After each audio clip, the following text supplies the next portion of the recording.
Homicides, rapes, and all types of major property crimes remain the focus of the Durham Police Department. Police Chief Patrice Andrews presented the third quarter crime report to the City Council during its November 21st work session.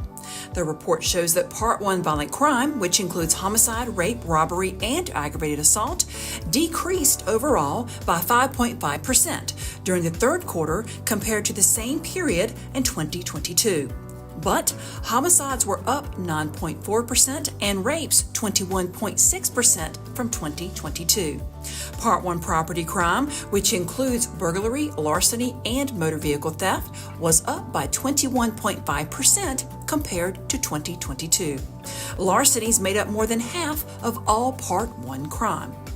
On a more positive note, Chief Andrews shared that the North Carolina Law Enforcement Women's Association recognized Durham Police Investigator Deborah Smith as the Woman of the Year. The award is the highest recognition in the state for a female in law enforcement.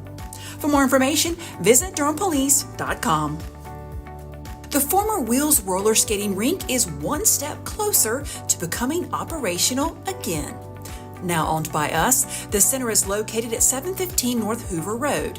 It's in the process of being updated and renovated to bring it back up to life safety code and accessibility standards. To make that happen, approximately $2.6 million will be spent on the construction contract for the center's upfit project.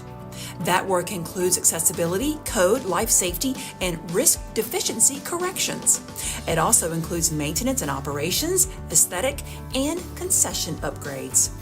The center is expected to open next summer and will complement the newly developed Merrick Moore Park, which is located directly across the street. An aquatic center will also eventually be built on the northern portion of the former Wheels Fun Park site. For more information, visit dprplaymore.org/501.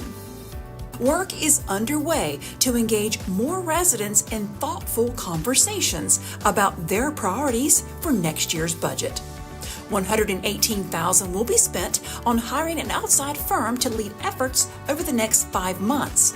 The community engagement will include at least 3 in-person events, an evaluation of the findings from the events, and a report for residents, elected officials, and city staff.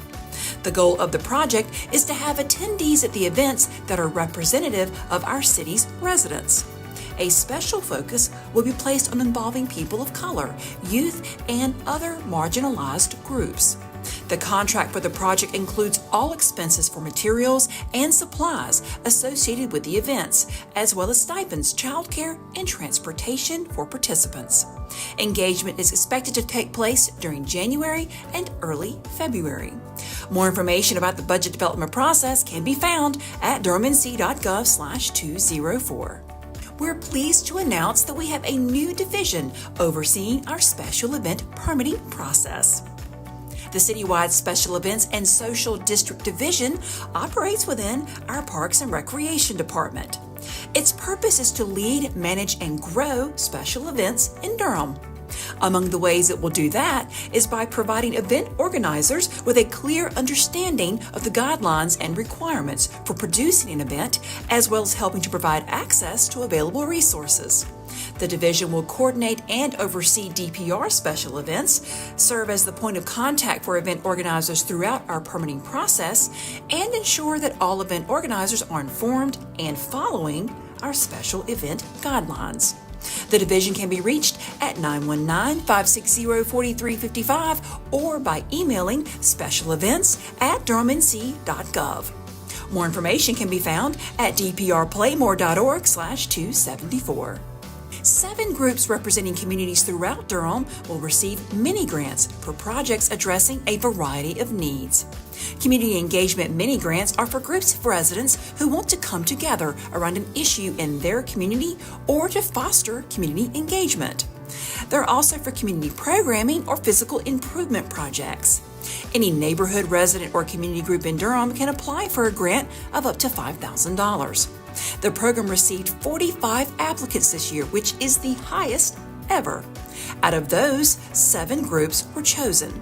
Their projects will focus on mental health, self-care, painting and art, cultural events, addressing food insecurity, community wealth building, capacity building, providing resources and support for low-income communities, activities with families and children, and activities for people to come together and share experiences.